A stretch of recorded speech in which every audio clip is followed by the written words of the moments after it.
if you have to tell me your brand is authentic, it's probably not. It's a lot like a car lot named Honest Ron, who goes there thinking they'll get a square deal. No punches pulled in this episode of 8 Second Rule.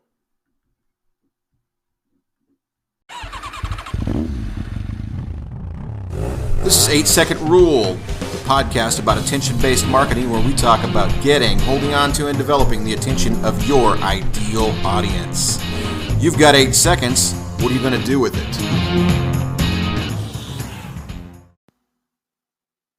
Hi guys, this is Mark Morris, the copy bull writer from 8 Seconds Rule, and I just want to start off by telling you about Anchor.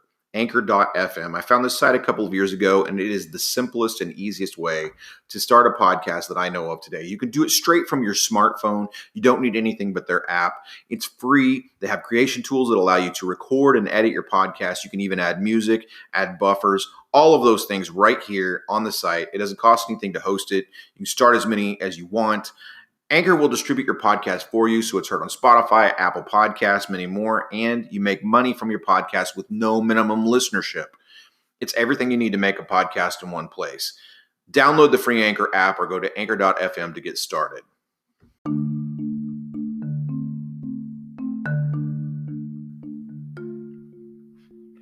Hello and welcome to episode 8 of 8 Second Rule. I am Mark R. Morris Jr., your host, and I am the bull writer of copywriters. If you don't know what that means, please find me on LinkedIn and connect. I am Mark R. Morris Jr. You can find me there. You can email me at markrmorris2@gmail.com anytime, and I will respond. What does 8 Second Rule mean? Well, it goes back to bull writing, and you have to stay on the bull for 8 seconds. So as a copywriter, I think I have to get your attention within 8 seconds. There's some scientific evidence that kind of suggests this, but it may be shrinking. It may be more like 12 seconds. All we know is you don't have much time to get people's attention. And that's what this podcast is all about. So what am I going to talk about today? Today, I am going to talk about authenticity. Authenticity. All right. So what does that mean? Let's talk about it for a minute. Is that okay? I just want to do a little fireside chat with Uncle Mark, and I'm going to share with you what I think about the buzzword authentic and how it's being prostituted and redefined in social media today. If I were to come up with just one word that could sum it up in just a single word, it would be bullshit. I'm sorry if this offended some virgin ears out there, but it's true. If you have to say things like, honestly, no. What, were you going to lie to me, but now we're under some code of truth, like a pinky swear or something? Listen, if you're doing that, if that's you, if that's how you communicate, then you need to know that skeptical people like myself and others are watching you to see if you're really who you say you are. We are. We're watching. I'm watching you. Not that matters to you, but you got to know not everyone is falling for your nonsense. So then what is authenticity? Well, here's how we used to define it. Authenticity of undisputed origin, genuine. Okay? It was used to talk about things like antique and art and one-of-a-kind artifacts. It was a closely scrutinized seal of approval. If it was marked as authenticated, then you knew that to the best of whatever expert's ability, they had determined that this was the real thing. I think today, though, it just means believable. It means I like it. Okay? It means this resonates with me. I use that term sometimes, but come on. What if you're being an idiot? It could resonate with you and still be the worst idea in the world. I mean, there's plenty of things that resonated with me throughout my life that turned out to be complete and utter nonsense. Am I right? Be honest with yourself. Come on. What about that girl or guy you thought you were going to marry like in the 5th grade, right? No, you don't even remember their name now, do you? For most of you. Now, if you are married to your 5th grade sweetheart, congratulations. That's awesome. I hope you guys have a lovely life together, and I really do hope it turned out to be the right choice. But what I'm saying is, just because something vibes with us, it feels good, that doesn't make it true. Why? Because humans have zero capacity for lie detection. None. I'm not kidding. None. We have no capacity. The human brain is not even equipped to determine fact from fiction. I know you're out there. You're like, whoa, wait a second, Mark. We do this all the time. Sure we do. But is that what we're really doing? Are we really able to tell if it's a lie, a fake, a phony, a fraud? Can we really? Now, over time, we could test things. Yeah, we could see if they play out. That's science, right? We can compare what we see, what we hear, what we experience to other things we've accepted as true or factual or real. We can do that. We can see if it passes the smell test. But we still don't have any innate capacity to determine if the standard we've even used to judge fact from fiction is accurate. We have none at all. This is not me just saying this. This is a fact, okay? We can measure things, but are we measuring the right thing? I mean, we only see a small fraction of measurable light waves, around 15% of the light we can measure with instruments available today. And actually, I think that's a really old statistic. It's probably much smaller than that now. That's all we can see. So we really have no idea, because the only things you see are things that refract light back to you in color and shape and form. If you can't see the frequency of light that's being refracted back, that thing is invisible to you. Let that sink in for just a minute. Yeah, you feel like you're being watched now, don't you? You should.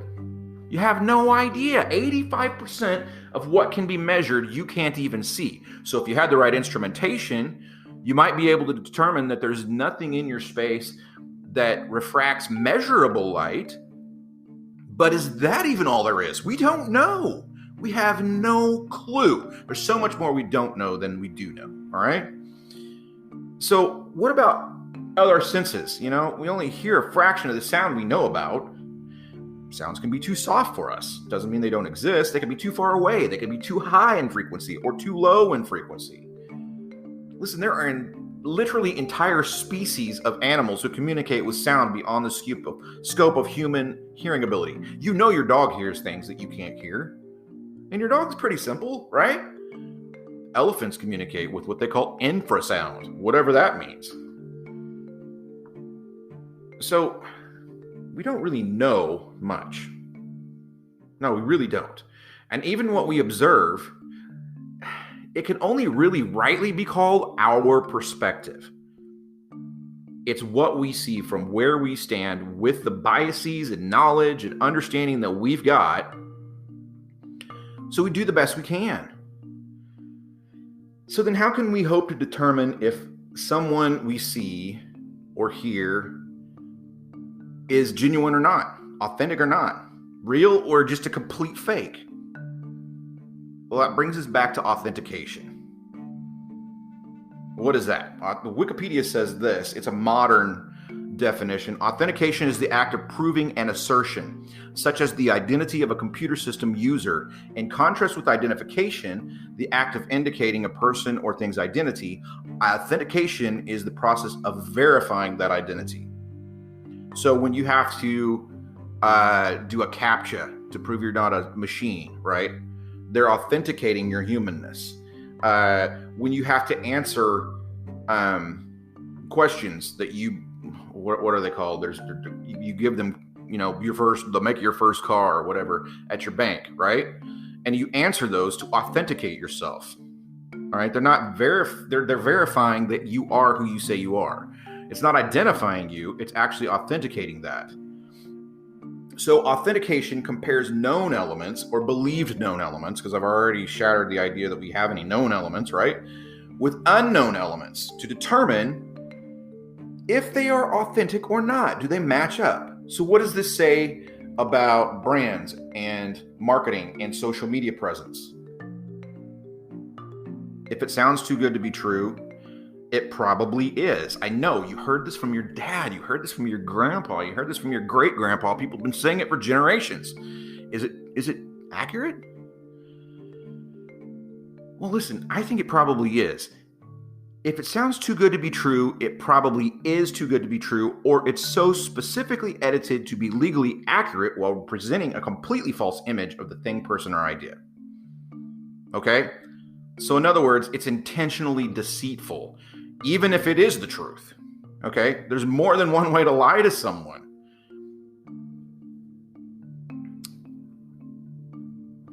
So if it seems too good to be true, though, that should be your first clue. If you question the validity of someone or something, do some digging, especially if they're asking you to invest money. You know what I mean? Because you never know. And the problem with it is you really can't even judge, unless you're a security expert, how much information they're getting from you, how much they can extend what they can take from you just by your simple interaction. You don't know. So be careful. Do some digging first. To authenticate a painting, appraisers must know all kinds of things. They go to school for years. They must have studied the artist's work. They've had to study their contemporaries. They must be so versed in the strokes and styles and the artistic vocabulary that they can spot what they would term an obvious fake from across the room, okay? If you put a fake Mona Lisa in a room and a good authenticator walks in, they'll be like, no, that's a fake, right? They don't even have to touch it. They don't have to get close to it. They can just see it and go, no, that's a fake, okay? They've studied it so much. But they're also forensic scientists, so that's not the only level that they investigate this stuff on. They date the paint, the canvas, the decay, all to determine if a painting is a fake worth noting, nothing, or a legitimate classic worth millions, okay? Sometimes even the color of the paint. Some colors didn't exist at some points in history or certain locations on Earth during certain points in history. And so, if it's got this red or it's got this yellow in it, then it obviously didn't come from where they say it came from. It's something else. It's got a new thing. Or we have to investigate to figure out how this artist came up with that, right? But it doesn't fit in the frame. So, what if we were doing the same thing? How would we start? I'll suggest something. In the Treasury Department, it's rumored that Treasury agents, T-men, T-women, are tasked with finding fake money, okay? And they are never allowed to handle a fake bill until they complete their training. Instead, they study every detail of the manufacture and handling of actual currency, all right? The real stuff. They smell it, they look at it, they put it under a microscope. They know every trick, they know every possible variation, they know the ink, the paper, the presses, the security measures. And this gets so ingrained in their psyche that if you just hand them even a single fake piece of money, they can recognize most fakes at a single glance. The ones that pass inspection and are actually passed for a long time and don't get caught are very rare. And typically it means that someone has gotten a hold of the ink, the paper, and a press and produced exactly the same formula that the United States Mint produces in order to make our money. So, if you want to avoid inauthentic people, watch. Judge the fruit of what someone says. Just wait a little bit, see if it plays out. Does this make sense with what I know, with what I've seen? Are they actually getting these results, or is it complete and utter nonsense? If you've never seen that person before that Facebook ad pops up, don't buy their book. Don't log on to their webinar. Don't drop down into the seventh circle of upsell hell where they're going to put you through the ringer and get your money. It's like Scientology for marketing. It's crazy. Engage with those who prove to be authentic. Okay? If what I say to you doesn't work out, you need to crusade against me. You need to tell people to stay the hell away from me. Okay? I'm not asking for your money. I do have services. If you want to discuss that, you can approach me. I'm not begging anybody to write a book with me. All right? That's not going to happen. I'm not going to twist your arm. When I get on the phone with you, anyone who's had a conversation with you will tell you this. With me, will tell you this.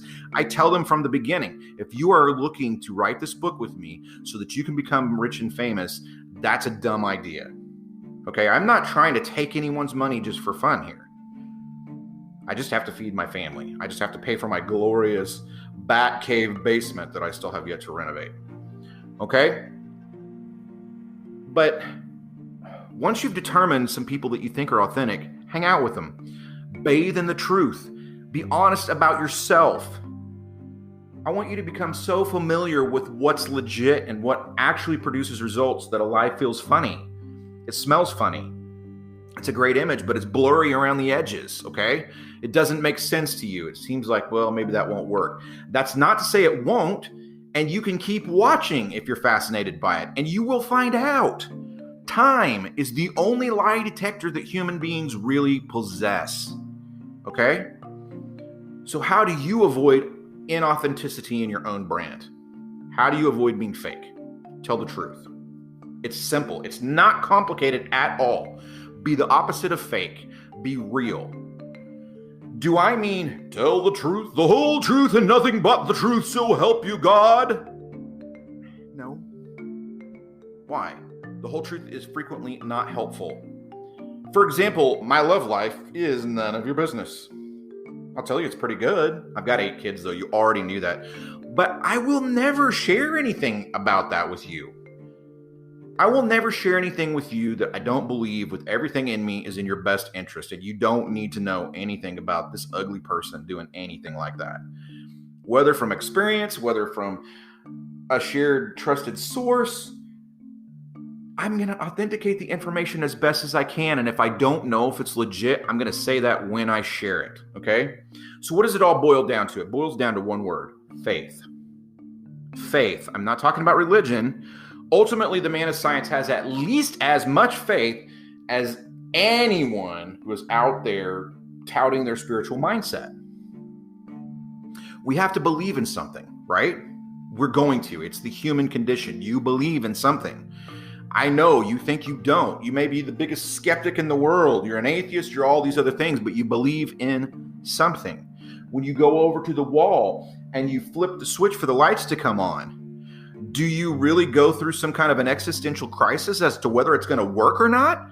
Or do you believe that the power company has delivered electricity to your home? You have faith that it's going to work. So you stand up, you go to the switch, and you turn it on. You sit down in a chair, you believe it's going to hold you up. All right? But we should choose carefully. We should authenticate. We should verify and question, even me, especially me, what we put our faith in.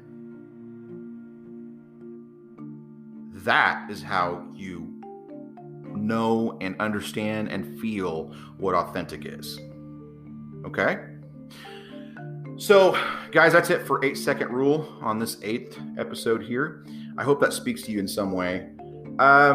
Today's tool is LastPass, LastPass. It is a password generator and keeper that I've been using for years. They're not paying me anything. I'm just sharing this with you. It's never failed me yet, except when I didn't use it. They have a free version and a really cheap paid version. You pay like by the year. I don't know. It's $12 or $15, something like that. If you are writing down your passwords on a Post-it, or you're using the same one all the time and you never change them, you need to get this. It will automate password fill-in securely, and it integrates into your browser so that when you show up on a site, the little LastPass box cranks open. I know Google will do this for you too. I prefer LastPass because it works also on my phone and in other places that I can use it, okay? All right. Well, that's it, guys. I'm Mark R. Morris Jr., the bull rider of copywriting. You've got 8 seconds. What are you going to do with it?